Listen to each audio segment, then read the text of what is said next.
Everyone, hope आप सभी ठीक होंगे। तो यस, वेलकम यू ऑल मेरे चैनल पे लेट्स लर्न विद प्राची। तो आज मैं 11th चैप्टर का पार्ट 2 स्टार्ट करने जा रही हूँ। हम रिमेनिंग टॉपिक्स स्टार्ट करेंगे। तो जैसा कि मैंने last topic pin hole camera पे छोड़ा था, तो आज मैं वहीं से कंटिन्यू कर रही हूँ। तो वीडियो स्टार्ट करने से पहले अगर आपको मेरा वीडियो पसंद आते हैं, मेरे कंटेंट पसंद आता है, तो प्लीज लाइक करें, शेयर करें एंड सब्सक्राइब करें मेरे चैनल को। और गाइस, बेल बटन को प्रेस करना ना भूलें, बिकॉज उससे आपको सारी नोटिफिकेशन टाइम टू टाइम मिलती रहेगी।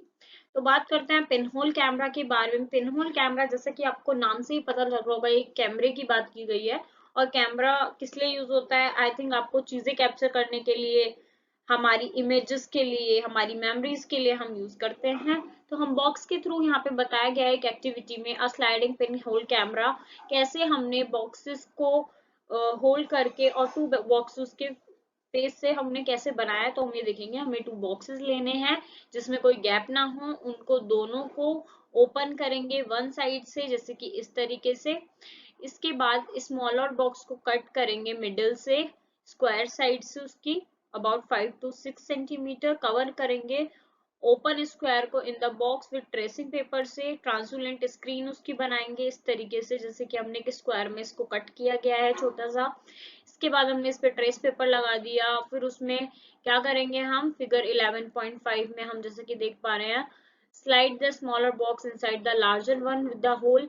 हम इस तरीके से लार्जर स्मॉल वाले को लार्जर वन में फिट करेंगे ताकि वो स्लाइड कर सके with the hole in such way that the side with the tracing paper is inside, ताकि जो ट्रेसिंग पेपर वाला साइड है वो अंदर की तरफ रहे। इस तरीके से हमारा पेन होल कैमरा मतलब बन जाएगा। इससे हम चीजें ऑब्जर्व कर सकते हैं, डिस्टेंस यानी कि दूर की चीजों को भी देख सकते हैं, बिल्डिंग्स देख सकते हैं पिन होल कैमरा से। जो हम चाहें दूर की चीजें हम देख सकते हैं। तो नेक्स्ट बात करते हैं। तो बेसिकली यहाँ पे भी पिन होल कैमरा को कंटिन्यू करते हुए बताया गया है। तो बेसिकली इसको पिन होल कैमरा कहते क्यों है? जैसा कि मैंने आपको पिछली इमेज में भी बताया था कि उसमें जो छोटा सा जो होल होता है वो बहुत ही पिन लाइक होता है। उससे जो भी इमेज बनेगी बहुत ही छोटी पिन लाइक स्ट्रक्चर जैसे कि बनेगा। तो इसीलिए हमने उसका नाम पिन होल कैमरा रखा है। इसके बाद वो तो बात हुई कि जो हमारा मैन मेड, जो हमने खुद से बनाया पिन होल कैमरा, नेचुरली हमें कैसे पिन होल कैमरा हमारा नेचर हमें देता है। तो आपने कभी कभी नोटिस किया होगा कि छोटे छोटे जो पेड़ों के बीच में जो पैचेस होते हैं, जो लीव्स के बीच में जो एरिया होता है, उससे हमें ऐसे देखिए छोटे छोटे, आपको दिख रहा है ये क्या हुआ? ये एग्जाम्पल है पिन होल इमेजेस के। ये भी यहाँ पे सन क्या कर रहा है, एक तरह से ये जो लीव्स हैं, जो the gaps between the leaves act as the pin holes, ये पिन होल्स की तरह एक्ट कर रही हैं। और ये इमेजेस क्यों बन रही हैं? सन की लाइट की हेल्प से, क्योंकि लाइट ट्रेवल करती है स्ट्रेट लाइन में और लाइट हमें मिलती है जो कि नेचुरली हमें सन से मिल रही है, जिसकी वजह से शेडो पड़ती है और शेडो बनती है। इसी तरीके से ये इरेगुलर शेप के स्ट्रक्चर, सर्कुलर इमेज जो है ये बनते हैं, जो हमें दिखते हैं। अब क्या, इसके बाद वो जो पूछ रहा है upside down images of the people on the road with the, हम देख लेते हैं अपसाइड और डाउन इमेजेस, लेकिन हम सन के इमेजेस नहीं देख पाते हैं। Did we notice them to be upside down और एनीथिंग लाइक दैट? क्या हम सन के इमेजेस भी देख सकते हैं? श्योरली हम देख सकते हैं, शेडो वगैरह के थ्रू धूप को हम देख सकते हैं। हम ग्रास पे देखते हैं, छोटे छोटे पैचेस होते हैं धूप के। तो इस तरीके से हम वहां के भी इमेजेस देख सकते हैं। इसके बाद फिर पहेली ने बताया है कि ये सब क्यों होता है। फॉर्मेशन ऑफ शेडोज होती हैं and pin hole images are only possible if light moves in a straight path. ये चीज हमेशा याद रखेंगे कि लाइट हमारी स्ट्रेट पाथ फॉलो करती है, जिसकी वजह से हमारी शेडो की फॉर्मेशन होती है, और शेडो की फॉर्मेशन होती है, इमेज की फॉर्मेशन होती है। इसके बाद जो हमारे जो ये पिन होल कैमरा होता है, ये क्या करता है, ये बहुत ही ज्यादा बड़े इमेजेस तो नहीं देता, और मतलब बहुत मतलब छोटे छोटे छोटे छोटे, जैसे आपको यहाँ पे गैप दिख रहे हैं, तो ये इस तरीके से देता है।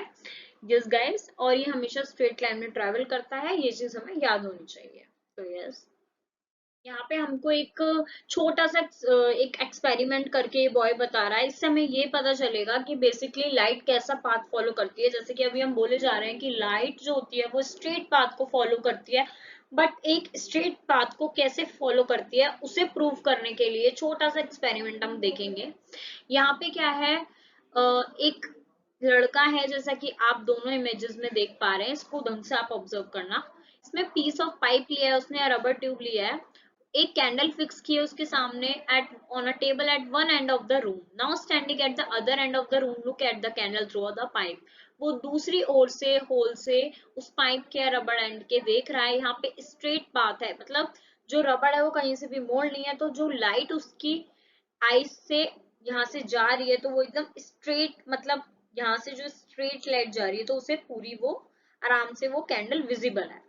अब यहाँ पे क्या हो रही है, जब लाइट ही प्रॉपर नहीं जाएगी, बैंड हो जाएगी, जब ये बैंड हो जाएगा तो लाइट कैसे प्रॉपरली ट्रेवल करेगी स्ट्रेट, और लाइट तो स्ट्रेट ही ट्रेवल करती है, तो यहाँ पे उसे क्या कैंडल विजिबल नहीं होगी। ठीक है, तो इससे हमें ये सजेस्ट होता है that the light travels along a straight line, isn't it. इस एक्सपेरिमेंट से ये पता चलता है कि लाइट कैसे ट्रेवल करती है स्ट्रेट पाथ पे। और शेडो कैसे फॉर्म होती है, जब जो ओपेक सब्जेक्ट ऑब्जेक्ट होता है उसके ऊपर जब हमारी लाइट पड़ती है, जैसा कि मैंने आपको प्रीवियस वीडियो में बताया था, आप चेकआउट कर सकते हैं मेरी वो वीडियो। तो नेक्स्ट बात करते हैं। यहाँ पे एक बहुत ही इंपॉर्टेंट प्रोसेस के बारे में बात हुई है, जैसे कि रिफ्लेक्शन। रिफ्लेक्शन को हमने देखा है कि रिफ्लेक्शन क्या होता है। यहाँ पे एक एक्टिविटी और एक इमेज के थ्रू भी यहाँ समझाया गया है। ये टॉर्च से बच्चे लाइट इस मिरर पे दे रहे हैं, तो जब ये लाइट दे रहे हैं तो एक स्ट्रेट पाथ फॉलो कर रही है light, because light always travel in a straight line. ये लाइन आपको याद होनी चाहिए, बिल्कुल दिमाग में बैठा लीजिए। बट इसके बाद हमें ये भी ध्यान रखना है कि यहाँ से एक bouncing back of the light होगा, मतलब उसका जो जिसे हम रिफ्लेक्शन कहेंगे।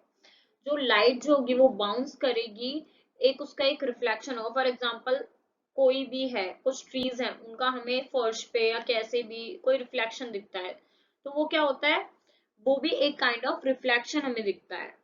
लाइट जो होती है स्ट्रेट पाथ फॉलो करती है, वो बाउंस होती है, उसके बाद हमें जो चीज दिखती है, जो इमेज दिखता है, that is called the reflection of that image. तो ये चीज हमें हमेशा याद रखनी चाहिए, व्हाट इज रिफ्लेक्शन। तभी आपको आगे के कॉन्सेप्ट याद होंगे लाइट से रिलेटेड, आप हायर क्लास में, और जैसे मैं सीरीज अब आगे बढ़ाऊंगी और क्लासेस की, तो आपको धीरे धीरे इसके बारे में और बताएंगे। 8th क्लास 9th क्लास में और ज्यादा ये कॉन्सेप्ट 11th 12th में और ब्रॉड लेवल पे हम पढ़ते हैं, तो अभी इस लेवल पे हम इतना ही पढ़ेंगे। इसके बाद बता रखा है जो रिफ्लेक्शन होता है वो हम मिरर्स में देखते हैं, मिरर्स में हम रिफ्लेक्शन देखते हैं। और मिरर्स में एक खास बात होती है, कभी आपने घरों में मिरर में देखा होगा कि उनका जो बैक साइड होता है वो पॉलिश्ड होता है किसी मेटल से, एल्यूमिनियम सरफेस का। तो जो पॉलिश्ड मिरर होते हैं उनमें रिफ्लेक्शन बहुत ही अच्छा देखा जाता है। मतलब कहते हैं कि ऐसे पॉलिश सरफेसेस पे जो हमारा रिफ्लेक्शन होता है मिरर्स पे बहुत ही अच्छा होता है। तो यहाँ पे एक एक्टिविटी बता रखी है, एक्टिविटी 7। तो एक्टिविटी 7, और हाँ, शेडो भी बनने के लिए, कुछ हमें विजिबल होने के लिए लाइट में, कुछ भी होने के लिए हमारी जो लाइट का जो पाथ होना चाहिए हमेशा स्ट्रेट लाइन में होना चाहिए। अदरवाइज वो एक्टिविटी अभी हमने परफॉर्म की थी जिसमें वो रबर बैंड कर रही थी, तो हमें उसमें कुछ ऑब्जर्व नहीं हुई थी कैंडल। तो इससे क्या पता चलता है कि हमारी जो लाइट है वो स्ट्रेट पाथ फॉलो करती है। यही रूल लगेगा रिफ्लेक्शन में भी। तो यस गाइस, इसके बाद यहाँ पे बताया गया है एक्टिविटी ये कर रहे हैं डार्क रूम में। वो एक दूसरे कॉर्नर से एक स्टैंड होकर, एक बच्चा एक दूसरे कॉर्नर से स्टैंड होकर एक बीम ऑफ लाइट, मतलब एक लाइट दे रहा है, और यहाँ से मिरर से रिफ्लेक्ट बैक हो रही है एक बीम ऑफ लाइट। तो इससे क्या होता है, direct the beam of torch light on to the mirror that your friend is holding, do you see a patch of light on the other side. आपको एक पैच ऑफ लाइट यहाँ भी दिख रहा होगा, तो ये क्या होगा कि जो लाइट पड़ रही है वो अपने आप को रिफ्लेक्ट बैक कर रही है, तो जिससे रिफ्लेक्शन दिख रहा है उसका। तो ये एक्टिविटी क्या हमें सजेस्ट करती है, here is the activity that show light travelling along the straight line and reflected from the mirror, और वो मिरर से रिफ्लेक्ट हो रही है।